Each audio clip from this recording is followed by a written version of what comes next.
people in our community had a connection and said like, hey, I know this guy who's with the Secret Service. You might be interested in coming presenting a talk. And I was like, that sounds awesome.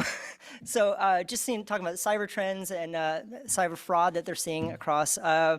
So our next speaker, like I said, he's with the Secret Service. So, just know that.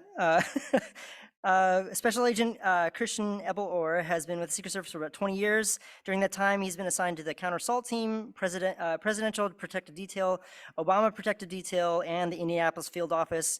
He currently manages the Indianapolis Computer Forensics Lab and Indiana Cyber Fraud Task Force. Previously, he was a police officer in Bloomington for 5 years. Again, as I shared, really excited. So Christian, thank you for coming. Thank you for joining us, and we look forward to your presentation.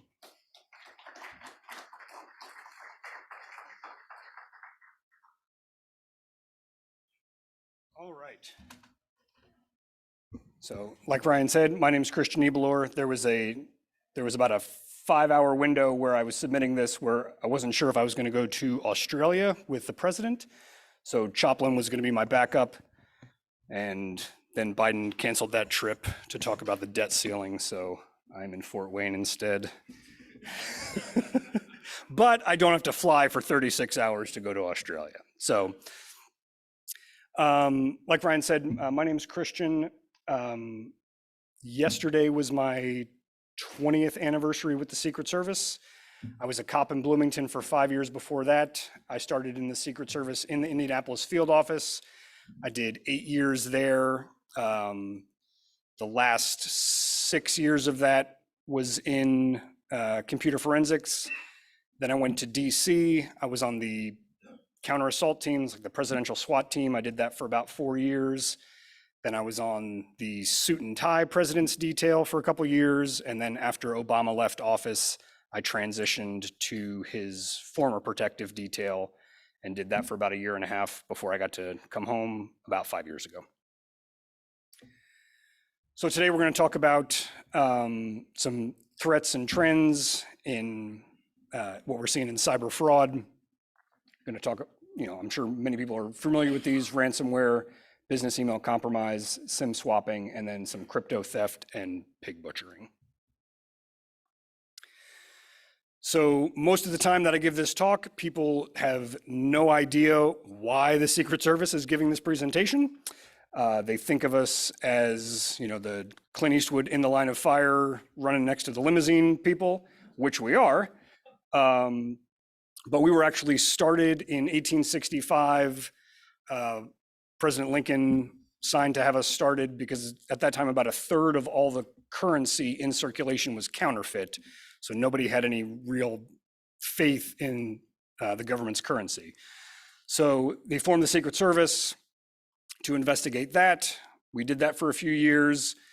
Lincoln got assassinated, 1901. McKinley got assassinated. After we lost a couple, somebody decided we should probably start protecting these guys. So they tasked us with that as well. So that's what we do now. We do protection and investigations. We still investigate counterfeiting. That's not as frequent anymore. When we started it, it was big, massive printing presses that would have to print this money. So you had, 100 people printing thousands of dollars, and now everybody has an inkjet printer. So there's thousands of people printing hundreds of dollars. So we don't prosecute that as much, but we obviously still investigate it. That has grown into, we have purview basically over anything that touches the financial system. So anything that deals with banking, credit card, wire fraud, mail fraud, PII, anything like that, we can investigate. The FBI also investigates all that stuff. We have a pretty big Venn diagram overlap with them. Their carve out is terrorism stuff, and our carve out is like presidential threat stuff, crazy people that want to make threats that they're going to kill people or unusual interest. We investigate that and they don't. The FBI they manage the IC3, it's the Internet Crime Complaint Center. It's like a statistical clearinghouse for internet crimes. So they compile all of the loss stats for the country. This is obviously just what is reported to the FBI, so actual losses are going to be significantly more than this. There's some banking regulations, things like that, require banks or businesses to make notification if you have some sort of breach or loss. But a lot of time, if it's in a private company, they're just going to swallow that and not want to have to suffer the bad publicity of making a report to law enforcement. So, you can see, as with all of the charts we're going to look at today, they all just go up. We have a large increase in the reports starting in 2020. Makes sense. COVID hit. Everybody's working from home. Everybody's on their computers more. People are more susceptible to that type of fraud. So the complaints then since 2020 have stayed relatively stable, but you see the losses continue to go up. So it means the threat actors are getting more proficient at what they're doing. They're able to chase bigger fish. The fraud losses for last year, investment scams and business email compromise, those are two things we're going to talk about today. You can see they dwarf the other types of loss that people are reporting.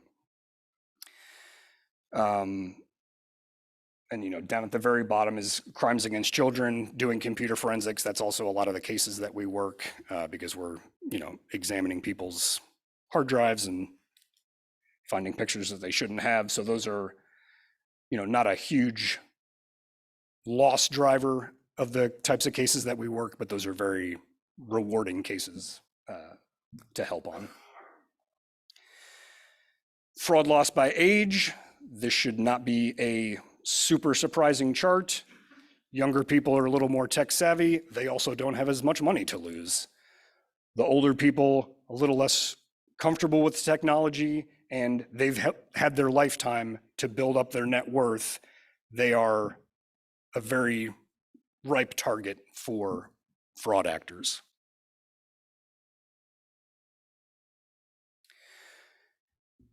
That doesn't always play out very well for them. We worked a case in Muncie last month. There was an older gentleman who was a victim of an online fraud, and some of the threat actors, they'll have people go out and buy gift cards and then give them the gift card numbers so they can, they're laundering the money for them. Then they can go, buy their MacBooks or whatever and sell those at 100% profit. So this guy was obviously not very tech savvy. He got back online with the bad guys and says, all right, I went to the store and got the gift cards you wanted. He said, all right, give me the Apple gift card numbers. He said, oh no, I have $1,500 in Applebee's gift cards. So that guy didn't lose any of his money, but he's gonna be eating a lot of Jack Daniel's shrimp for the next few years. So that doesn't always play out well when you're dealing with older people, but in this case, it was fairly entertaining.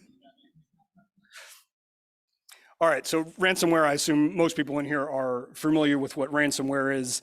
Malware that's going to infect a computer system, encrypt all the files, lock the good guys out of it, and the threat actors are going to hold that information hostage until you pay them for the decryption key. Losses of this are going up, the reports are going up, as with all of the stuff we're going to look at. This, is routinely this sort of type of thing you're going to see, an encrypted screen. The instructions are going to be on there or in some text file on your desktop, which is the only file you can open, telling you the email address to communicate with, the Bitcoin wallet to send money to, that sort of thing.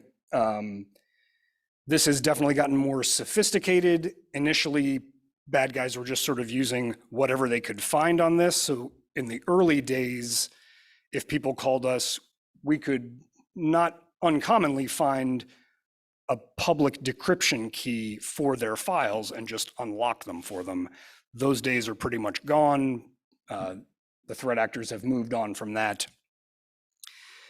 And they've elevated their game a little bit more in that now they are holding your information hostage unless you pay, or if you don't pay, they're going to leak your information. So, if someone does it for me, that's, no big deal. You can publish the pictures of me and my kids at Disney World, that's fine. But if it's if you've got the Sony emails or whatever that you're going to release and shame your company, or you're going to release patients' PII if it's a medical facility, things like that, that can be extremely detrimental and can encourage people to pay. We don't encourage people to pay because it just encourages bad behavior with the threat actors, and there's no guarantee that you're actually going to get your information back. This is definitely a, ounce of prevention is worth a pound of cure crime from your side. Having good routine offline backups where you can just wipe and restore is definitely the way to go, as opposed to trying to rebuild your system after the fact with whatever files they give you back that could still be infected with whatever. Just another screen that showing you're locked out. We keep this one in here because it's obviously old, because Bitcoin was $291, so that would have been the heyday of doing it. You would have been better off just holding on to that one Bitcoin and saving it until now.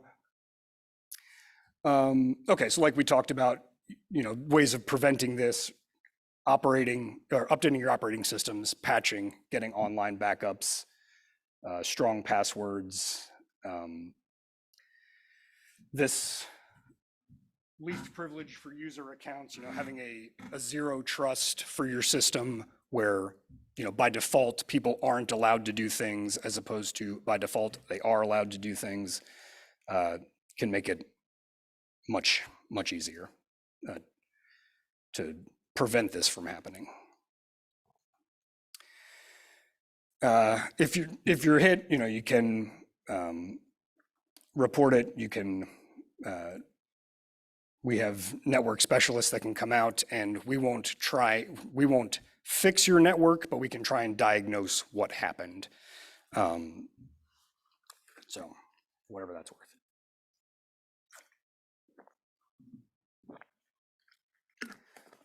Okay, business email compromise.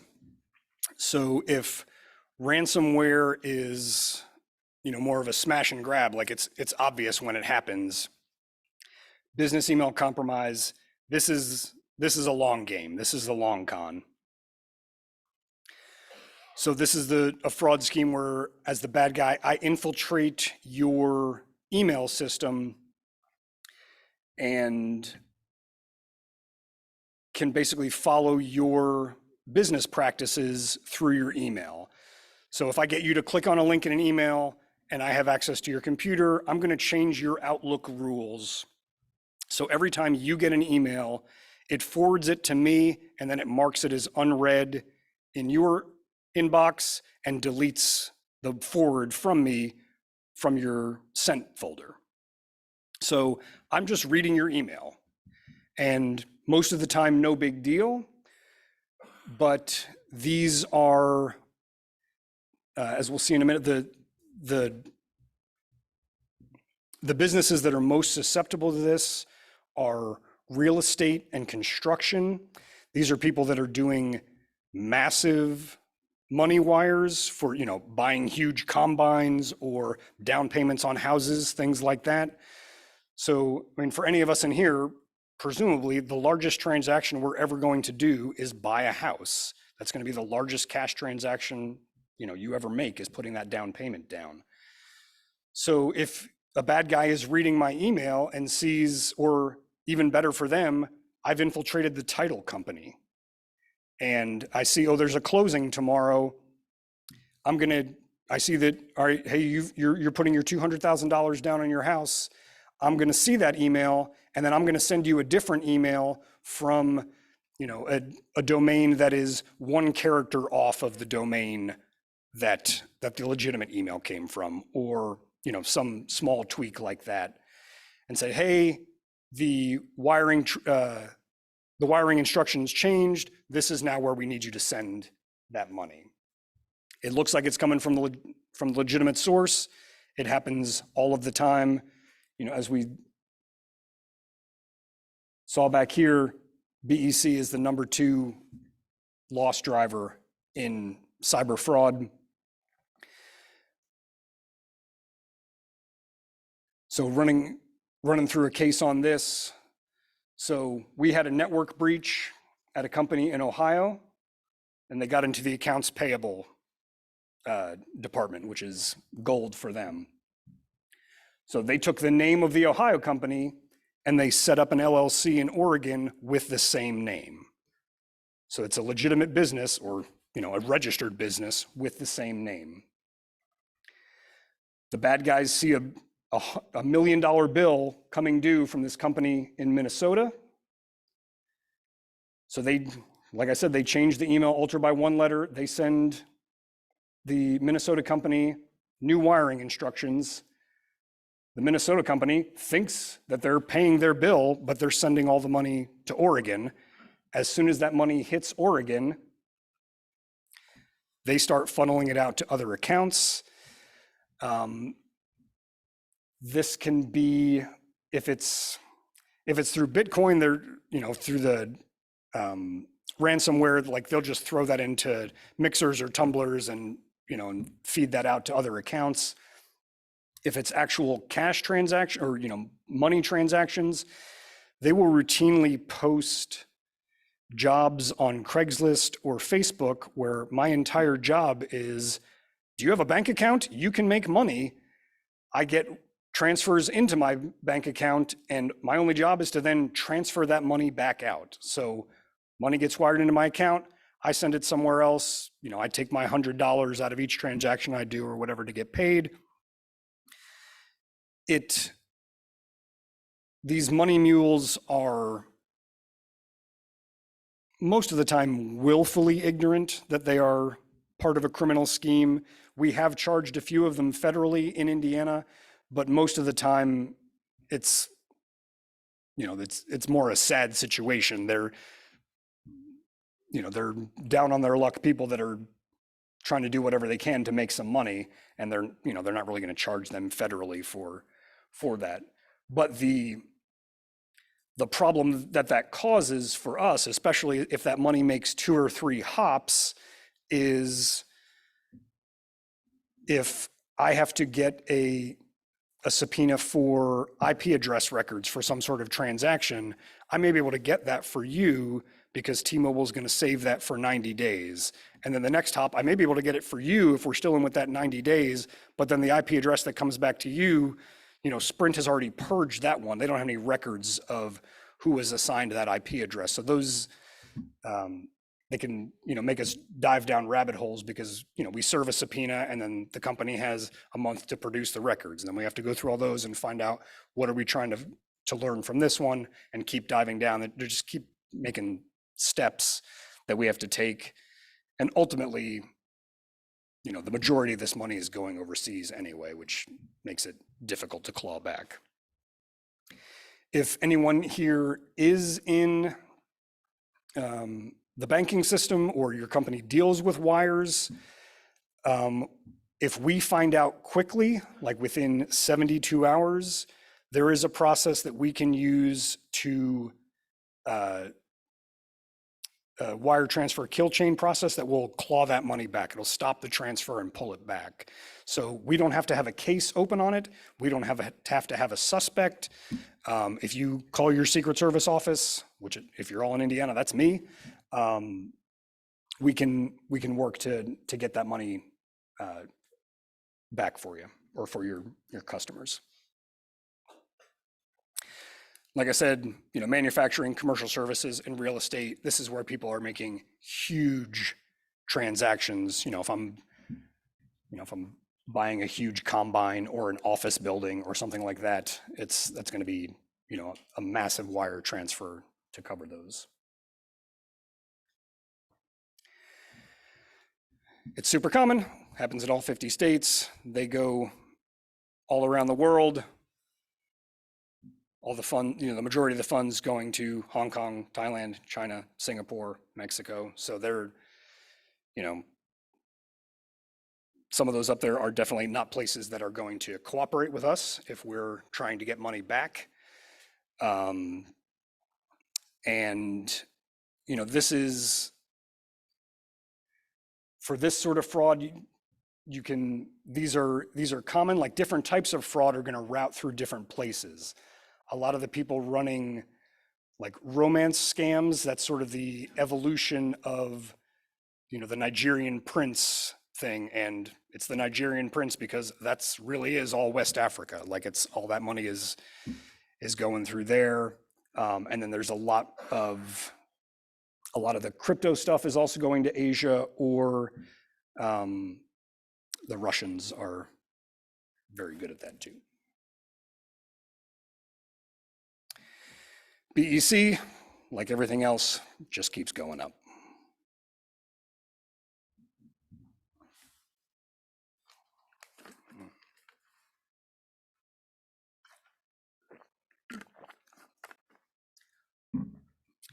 All right, so SIM swapping. So this is going to be what fraudsters can use to defeat multi-factor authentication. So you're getting you log into your account, you get the text message, says, enter your one-time code. You enter that code to get into your account. This is what they can use to defeat that. So there are a few ways to get this done. T-Mobile a few years ago had a massive data breach, and so there's lots of usernames and passwords exposed in that. They can use that information to try and swap things out, or we pretty routinely find accomplices inside the telecom companies that, for $25 a swap or whatever, they're working with the bad guys to switch the telephone numbers. I mean, you need to have the telecom companies able to do this. I need to be able to call them and say, hey, I lost my phone. I have a new phone. Here's my SIM card number. So I get my phone calls and text messages, but that's what the bad guys are doing. They're swapping it out, calling and saying, hey, I lost my phone. Here's the new number off my SIM card. And so now I'm receiving all of your text messages and phone calls. Your text messages come to me. I log in, so I get the authentication code and can use that. If your institutions that you use or institutions that you work at are able to use app-based authentication, like the Google Authenticator or something like that, that's tied to the actual device, the IMEI of the device, not the number on the SIM card. Slightly more secure. As with everything, unless I'm going to keep gold in my basement and not let anybody in my house, the more I open up my world, the more threats you're exposed to. So there's, a trade-off between security and accessibility, but the app-based is slightly more secure than the SMS versions. That's obviously not a real chart, but the numbers do keep going up as well on that.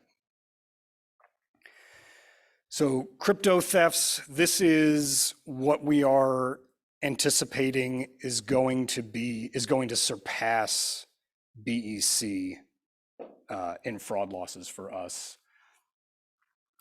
The term that is used for it is pig butchering. It's from a Chinese term that basically means fattening up a pig before the slaughter.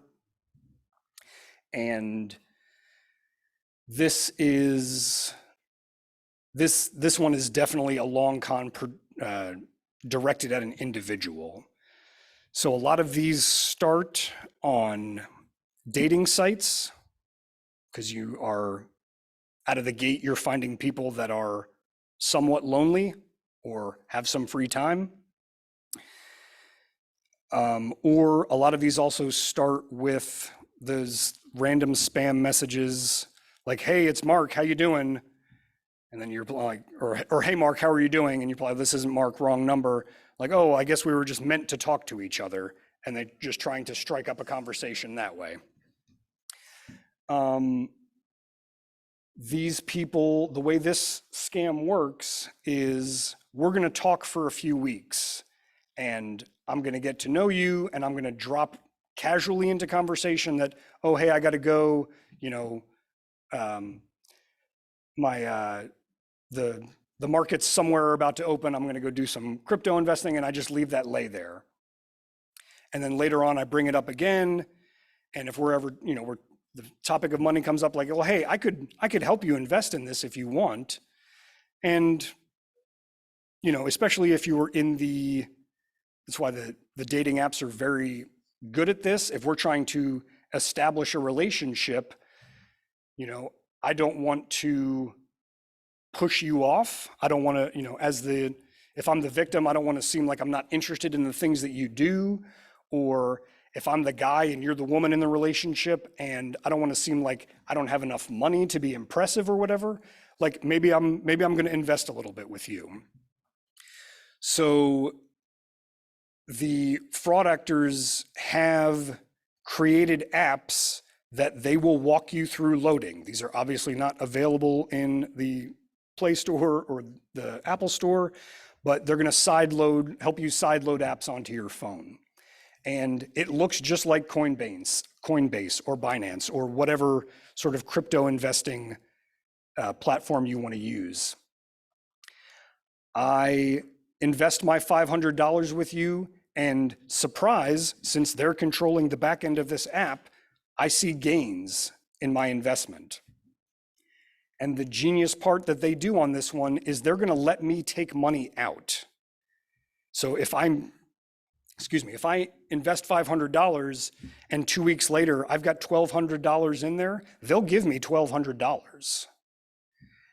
And like, hey, all right, well, you know, the new round of this coin is opening up. Do you want to invest some more? Yeah, sure, let's go for it. And people dump money into this. The last 2 cases we got on this out of the Indianapolis office were for $850,000 and $900,000 of loss. So people are emptying their retirement accounts. They are emptying their kids' college savings. They are taking home equity loans on their house and dumping, because they see the returns. They see that they're making all this money. So not only are you stealing a lifetime of money, but at the end of this, people taking out loans on their house, like they have less than nothing. And it is just devastating amounts of loss. The benefit of doing this all through crypto as well is that, you know, if our relationship has been going on online for 5 months, you know, 4 months and 3 weeks of those transactions are like, they've already hopped a dozen times. Like that money is, you know, switched to Monero and Ether and whatever, moving on into something else, and it's being cashed out overseas. We're very good at, you know, because since the blockchain lets you do it, we're very good at tracking where the money goes, but actually getting it back is next to impossible, for especially those transactions months ago. We can,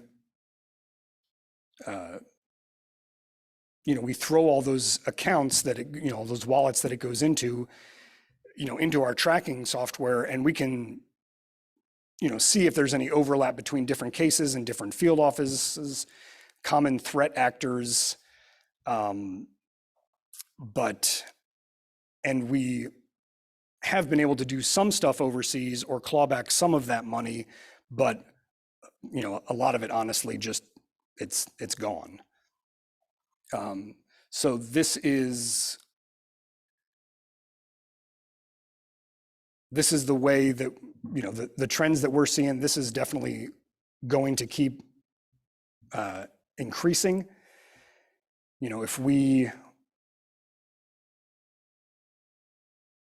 If you think you only have to work a few hours a day for a few months to make $900,000, that's not a bad investment in your time as a fraudster.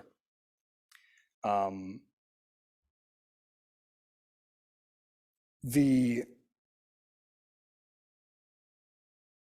lot of the cases I've seen or the case studies I've read on these, there's definitely some kind of willful ignorance also going on people. Like a lot of this is clearly English as a second language communication going on.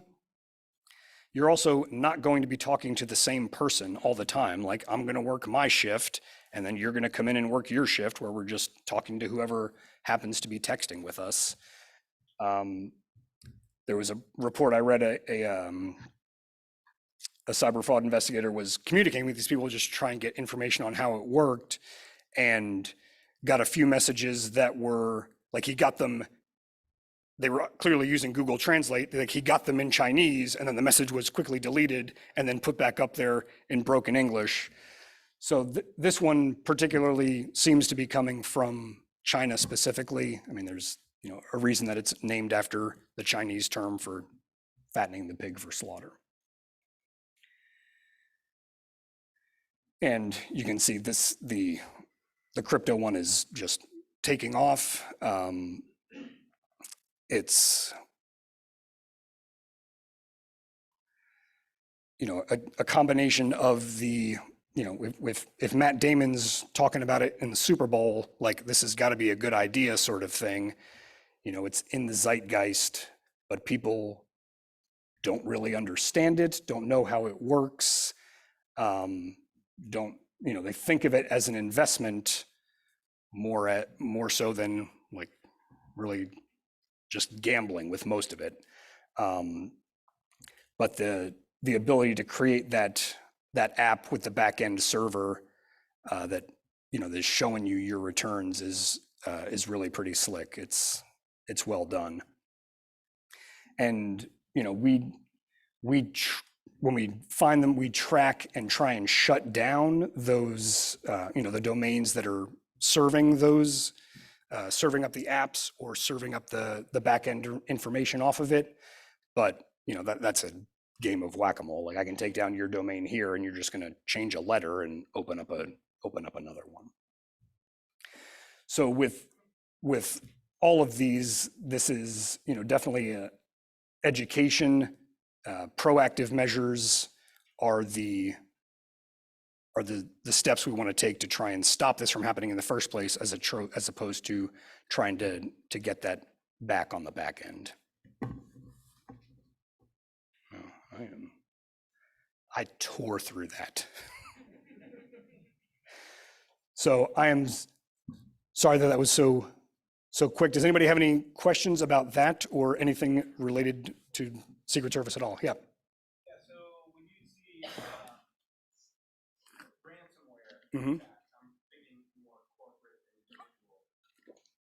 How often, anecdotally, do you see the attacker going after and successfully wrecking online backup? There haven't been any cases that I've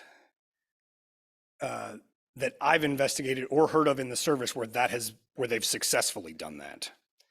I'm sure there's a way to do it if you're just running an app on your computer hooked to your local NAS, like that's going to be a little more dicey than if you're actually paying for some sort of third party to host your backups. But any sort of backup is obviously better than nothing.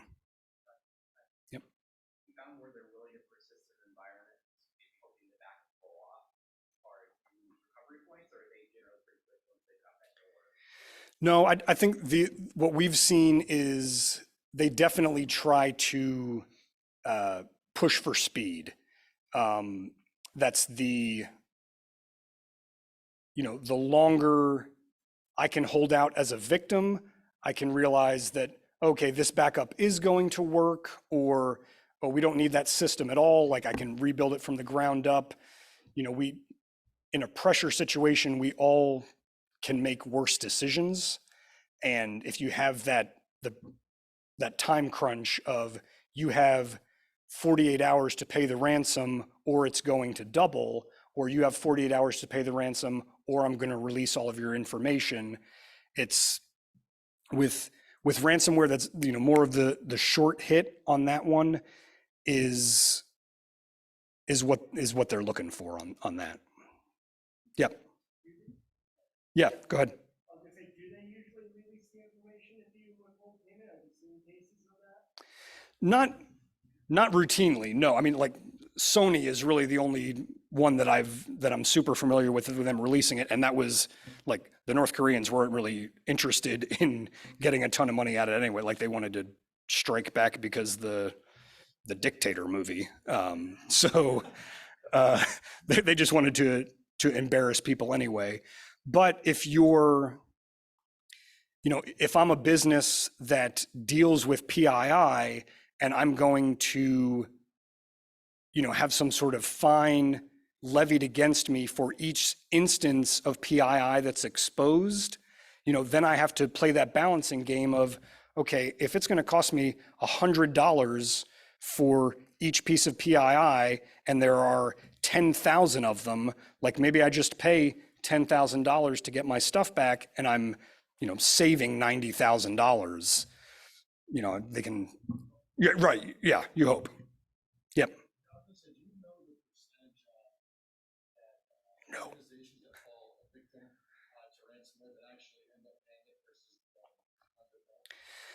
I think it is over half that do pay. So it's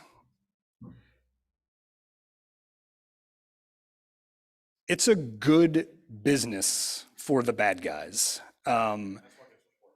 Right. Yeah. And if I'm a business that is paying, I have less interest, less public interest in telling people that, hey, I was attacked and I gave up I paid for it as well. If I'm a business, I see why they don't want to let that out. If I'm a publicly traded business, that's going to hurt my share price. Excuse me.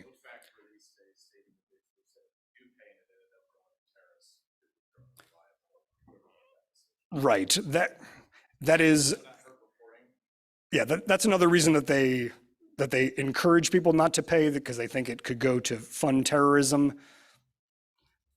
I'm sure there was some case of that or intelligence behind that. I don't know what that is. Some of that could be trying to encourage people not to pay as well. I don't know of any cases where they've charged anyone, for doing that. But if all I have to do is have some sort of spam server that's, sending out messages and I just need somebody to click on something, I don't have a whole lot of overhead on that. And so whatever I can get out of you is great. The ransomware is not usually particularly targeted. I'm just blasting things out and seeing who clicks, and and then I'm looking through their files and it's like, all right, well, this is Jessica's high school paper. Like I'm probably not going to get a bunch of money out of that. But if I realize that I have, some corporate documents, something like that, then I can, set my my base ransom much higher.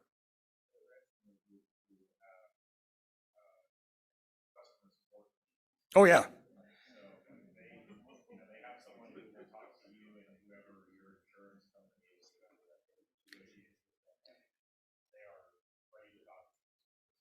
Yeah, they like exactly like you said, they do have customer support because they know, bigger businesses, they have ransomware insurance. There are, ransomware negotiators that will do that on your behalf.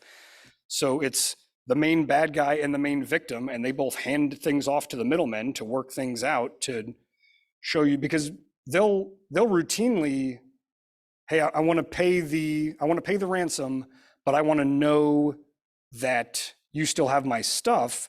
Like they'll ask you, okay, like give me the name of a file that you want and where it is. And they'll decrypt that file and send it to you to show you that they actually have your stuff and can decrypt it.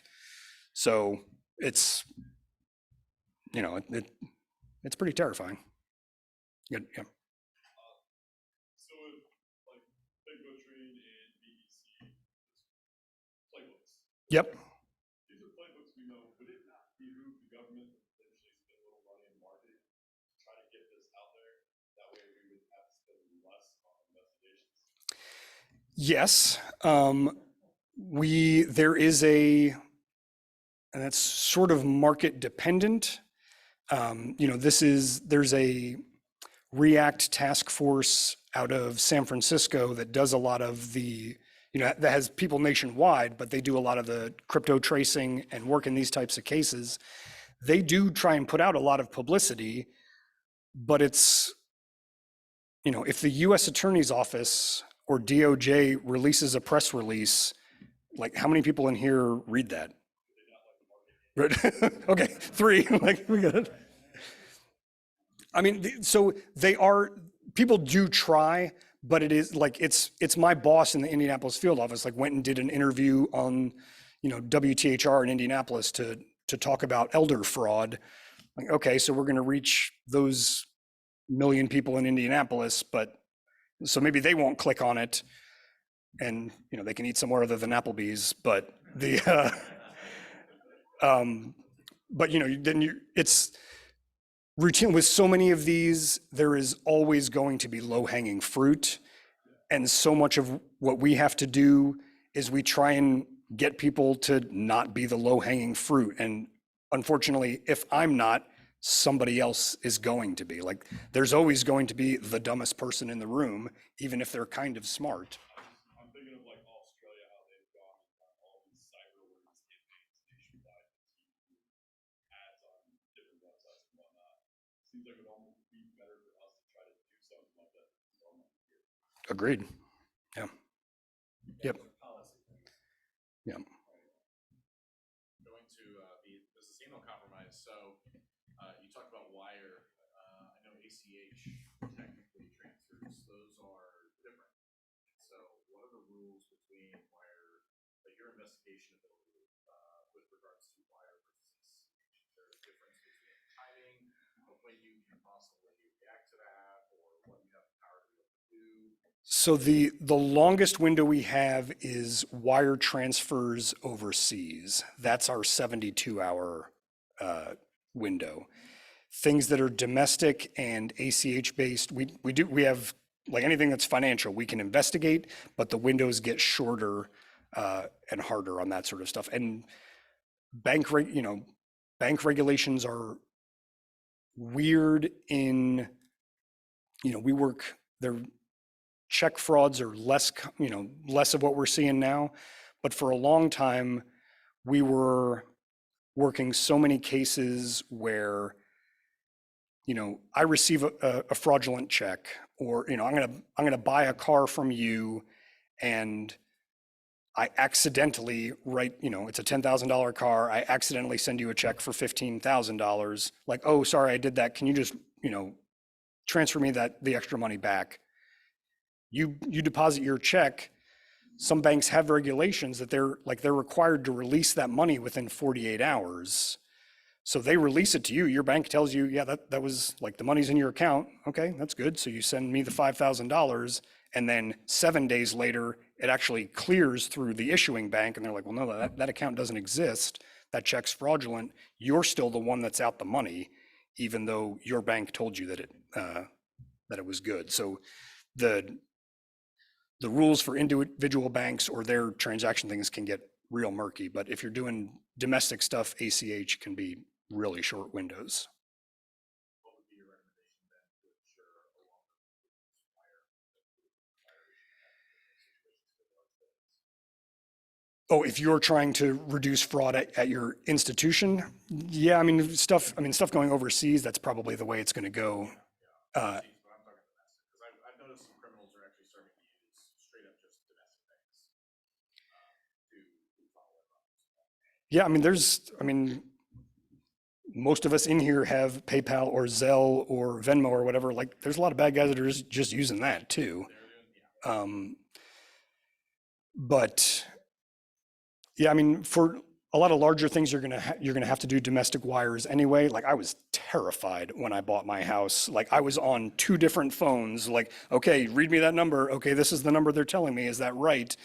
And for 2 days, I was still just convinced that somebody was going to steal my down payment.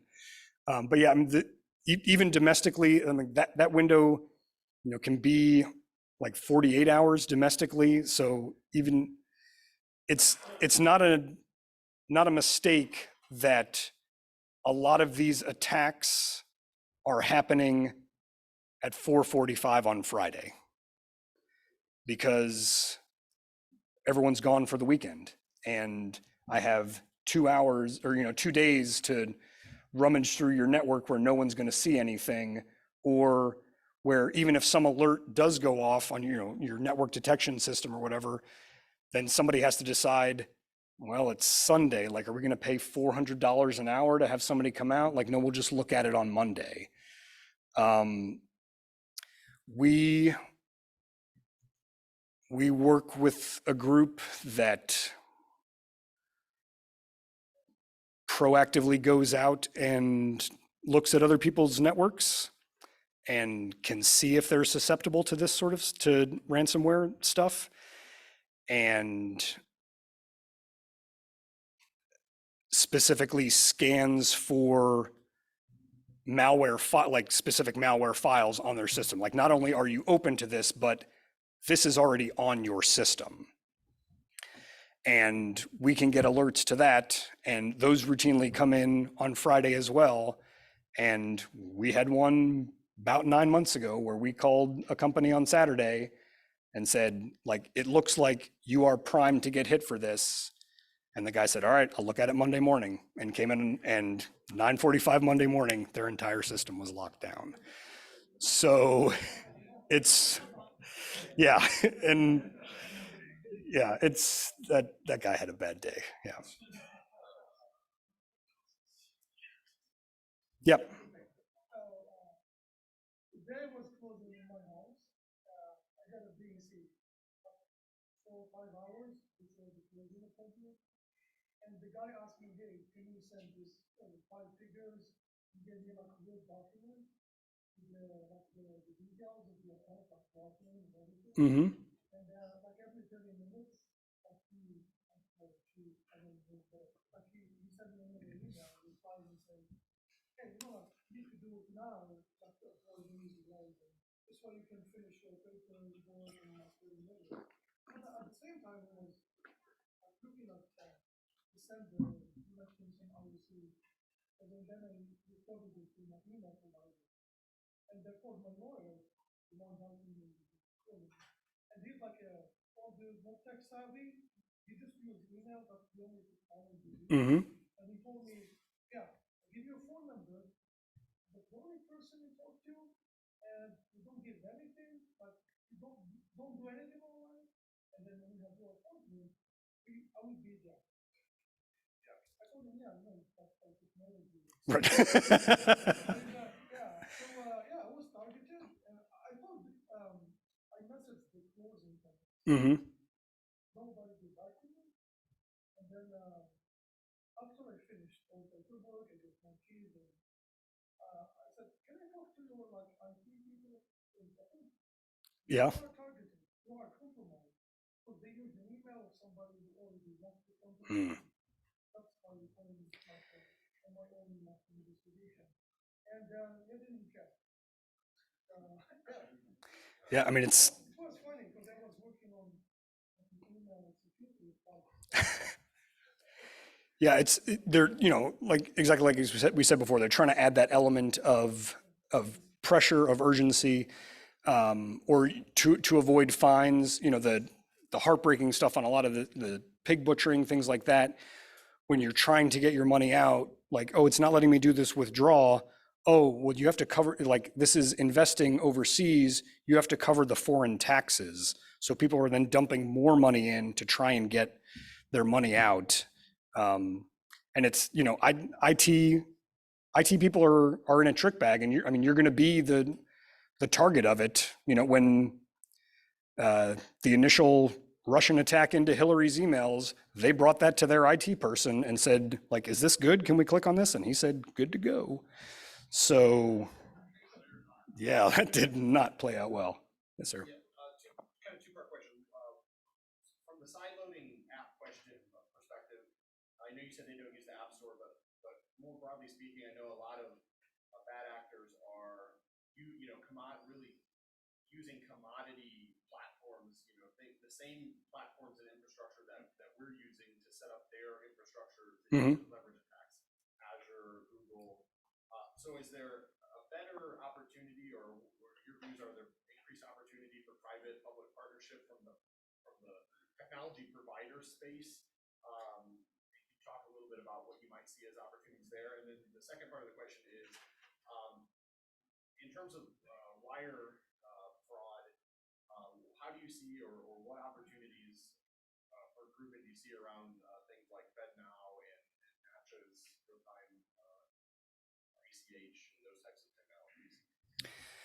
So for on the app side of it, you know, I think anything you can build in is going to be advantageous. But like I was talking about before with the low-hanging fruit, you know,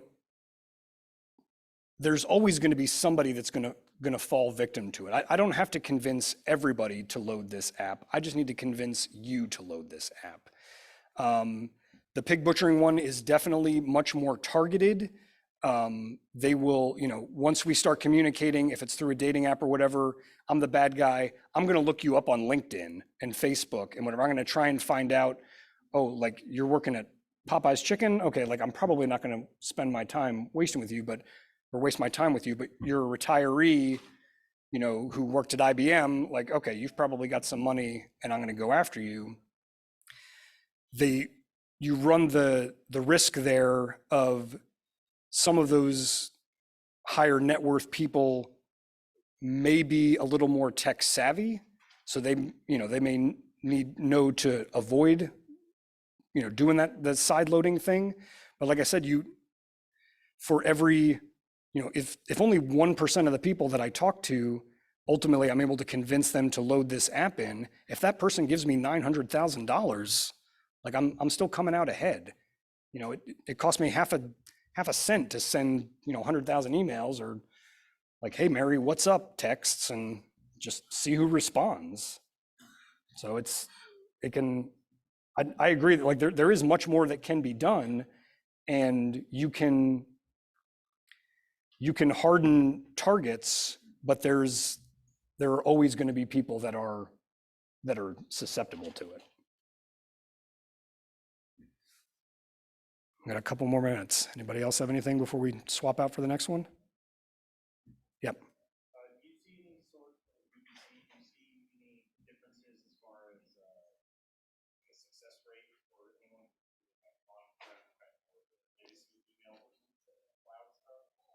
Yeah, I didn't hear you. Doing legacy versus what?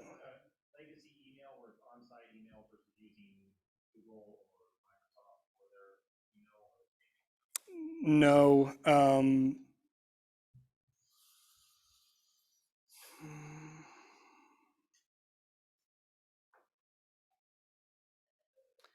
Yeah, I guess I'll take that back. Most of the ones we have gone on they have been doing their own hosting, and have had on-site stuff.